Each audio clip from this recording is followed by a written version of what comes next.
thoughts about your opening strategy and what to be considering, and then we'll dive into some specifics and look at a sample hand to understand what we're thinking about and why we made the decisions we made.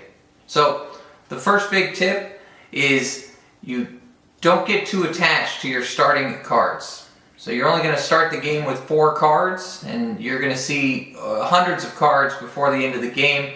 So don't be too heartbroken if you get a bad set of cards to start with. Second tip, we want to make sure that we're not only developing a plan for our first move or the starting cards that look good, but we want to develop a plan that gets us all the way from our first break all the way through to our second association action. So you should have an idea with your starting cards and all the parameters given what your plan is going to be getting you all the way through to that second break. Another thing that we want to watch out for is it's not a solitaire game. So given that, we want to make sure that we're making decisions and taking into account what the other players might do. And when in doubt, let's not make the risky play. Don't go for the contested line if you can, more easily get some sort of strategy that you could do without interfering with other folks. Don't forget about conservation projects. Conservation projects are one of the most important ways to score points in this game, and so you're always going to be wanting to look at those first when making your decisions.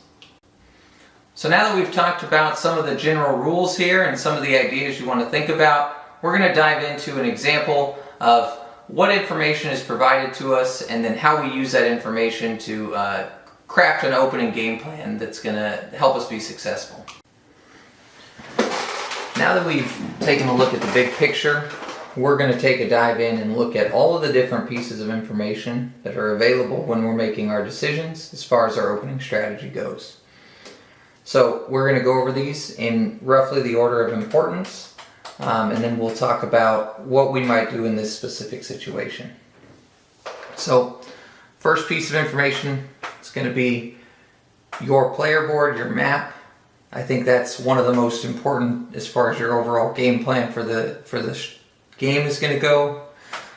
In this video here, we're looking at playing as Hollywood Hills, which is a map that likes to focus on sponsors. So that's going to dictate a lot of what we can do as far as our overall strategy for the game. And we might also want to think about, during our opening strategy, where are we going to plan to start on the map. So that's important as well. Second big piece of information here is taking a look at the conservation projects that are available to us in this game. So in this example, we have Africa, habitat diversity, primates, and species diversity. So in a 4-player game, I like to think about one that I can unlock early to get those pivotal 2 conservation points to get the early card upgrade.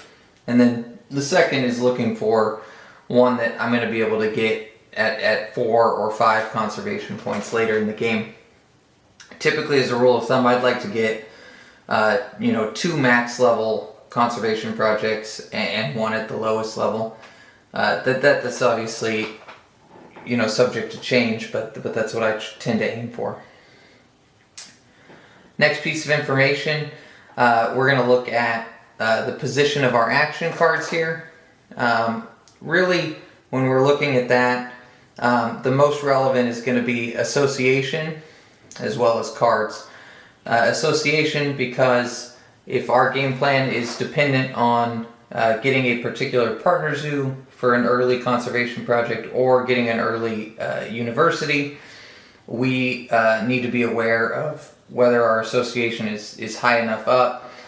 In this example here, association is in position 5, so we should be able to get what we want on our first turn. If you have association down in 2, we're going to have a bit tougher time with that. And then cards, the important thing to note about cards there, a lot of times in the early game I like to snap and get one of the premier cards from the card row. In this video here, we see that cards is at level 2. In a 4-player game, having cards at 2 means we're going to have the last chance to get a chance to snap something good. So that's something to consider. And then while we're looking at our own card positions, it would be important to look at the other players' card positions as well. If all the other players have association at level 2, that gives us a little more time for us to be able to decide what we're going to do with our first association action. Whereas if they, have their cards in or association in level 5, that really gives them the ability to take what we might want.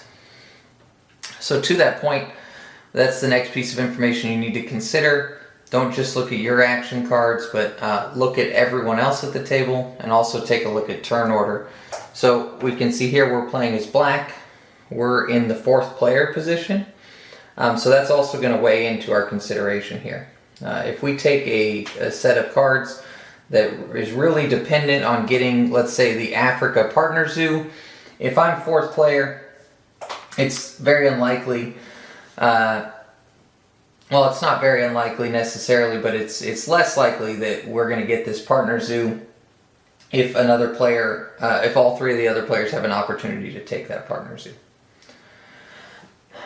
Having said that, the next piece of information we'd want to look at is we'd want to start taking a dive in and looking at the cards that are available to us, considering all of those other options. I really don't think it's valuable to take a look at your hand without understanding the conservation projects and where we sit in the game. So, taking a look at these cards, what are some of the things that we want to look out for? Well, first of all, we want to be taking cards in our starting hand that allow us to work towards one or more of these goals. And we also like to take, cards that we're going to be able to play early with our starting money of $25. So, we don't want to take too many expensive cards or too many cards with requirements that we might not be able to play. And we want to have a good mix of sponsors and animal cards that'll allow us to get off to a good start.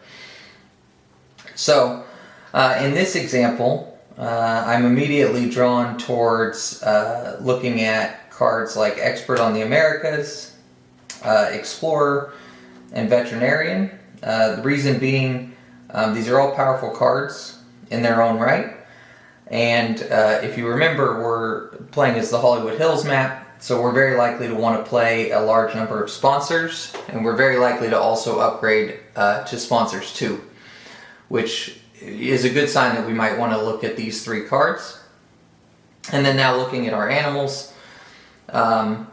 First animal here, emu. There's a couple of strikes against this card here. Firstly, in order to play this card, I would need a 5 enclosure, which would cost me $10, and then 22 additional dollars. So it's very, very unlikely that this card is going to be able to play early on in the game. So it's not looking like something I'd want to pick. If the card is powerful enough, sometimes we'll take a card that we don't intend to play early on, but emu's not one of those cards where we would want to do that. Bird of Paradise here. So it's a bit expensive, $15. Goes in a 1 enclosure though, which is nice. And then we can take a look at these tags. So, do these tags help us towards our end goals? In this circumstance, all the tags are going to help us for species diversity or habitat diversity. So this might be a consideration. Doesn't have any requirements. And it's something that we would be able to play before the first break pretty easily. Going over to the zebra here. Zebra's a great card. The sponsor's ability goes well with our map. It does give an early reputation, which we like. However, it's unlikely that we're going to want to keep this card unless we have some other Africa icons that are going to let us get this thing into play early on. Having said that, it does help with the Africa end game bonus, so if we had a chance to get some more Africas, this might be a strong way to go. Again, looking here at the vulture, it's a great card. $5, a 5 enclosure, $16, and it does go in the birdhouse. Again, not going to help us with primates or Africa, but it would help with the diversities.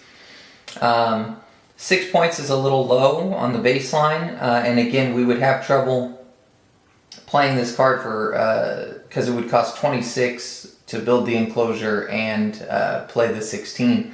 So the only way we'd be able to get this guy into play before the first break would be if we go to this $5 placement bonus. And then the Indian Rhinoceros here, one of the top 10 cards in the game. The Rhinoceros's ability is incredibly powerful. The downside here, again, we're not going to be able to play this before the first break, due largely to the level 2 animal requirement here. So that's something to consider there. So, right away, I would eliminate the Emu. It's just not a very strong card and we won't be able to play it. I think this is a little too expensive as well. And the Zebra here has pretty steep requirements that we're not going to achieve. And so I'm left with these 5 cards. We're going to want to keep 4 of these. And then the last piece of information to look at, and this might be somewhat controversial. Many people think these are more important during the beginning situation. At most, this is going to be 4 conservation points, which is a lot at the end of the game. But since we have 2 options, I try not to focus on these too much at the beginning, but not to completely abandon them as well. In this circumstance, I'm thinking Favorite Zoo is a little bit better option here. Aquatic Park is a little more challenging, and none of the cards that we have in our hand are really going to lead us down a path of getting Aquatic Park very easily. Okay, so now I start thinking, okay, well, with this, how's this game going to play out, right? What am I thinking for my early association action? Am I going to be taking a partner zoo or leaning in towards getting a university? Well, let's think about this for a second. So, first thing to consider here, we have an Africa conservation project available as well as habitat diversity. Now, in games with habitat diversity, I tend to lean towards getting partner zoos early on, which will allow me to either get 3 symbols early on to unlock or go for the 5. That's really going to help because those are a free way to get more symbols. We also are definitely keeping Expert on Americas, so that's going to help us towards working on habitat diversity. So I'm leaning towards, with this opening hand, going for habitat diversity, either unlocking the early 2 or potentially saving up for the 5, which means I'm most likely going to use my association action for a partner zoo in the first round, which means that I'm a little less likely to get early value off of Veterinarian, but it's still a very powerful card. So, since I plan to, with this map, upgrade my sponsor card at some point, I'm definitely going to keep Explorer. And I do intend to keep Expert on the Americas, which will help me towards this. And it's also a powerful early income as well. So my thoughts now are, do we keep the Rhinoceros for later? It's a very powerful card. We won't be able to play it early. And then we work towards using our cards action to try to snap an animal that we can play in the first round. That's one option. The other option would be to keep the Bird of Paradise, so that way we know we have something we can play in the first round. And then Veterinarian is our 5th option. So I'm leaning towards, in this circumstance, since it will be a little while before I get any universities, I'm leaning towards maybe going with this route. And our first few turns, remember, we want to plan that out. So that would pan out something like Association for Africa. That'd be our first action. Then we would take our second action to sponsor for Expert on the Americas. Then we would dive into a build action. Now, thinking about where we might want to build, I'm thinking, Explorer won't be able to play for a while until we get until we get a upgraded sponsor card. So it might be valuable to cover one of our H's here, and that's going to give us an additional option for sponsors to play. So we might start by building right here. That'll get us another card option. So we would go association, then sponsors, then build, and then we could then snap with our fourth action. And hopefully by the time that we snap that, we're able to either play one or two animals on our next turn. And depending on what sponsors we've drawn or what cards we've snapped, we can then, play out from there. But we've at least got a good solid first four actions here. We'll get the one enclosure, get the Expert on the Americas kiosk going as well. That's going to give us some early income. Let us play our Bird of Paradise here. And I think this would be the route we would want to go. So thank you for tuning in to another episode of the MeepleMaven. We, as always, would encourage you to like and subscribe if you enjoy the content, or let us know in the comments what you liked or didn't like, or maybe you don't agree with something that I said here. Please, the more involved you are, the better.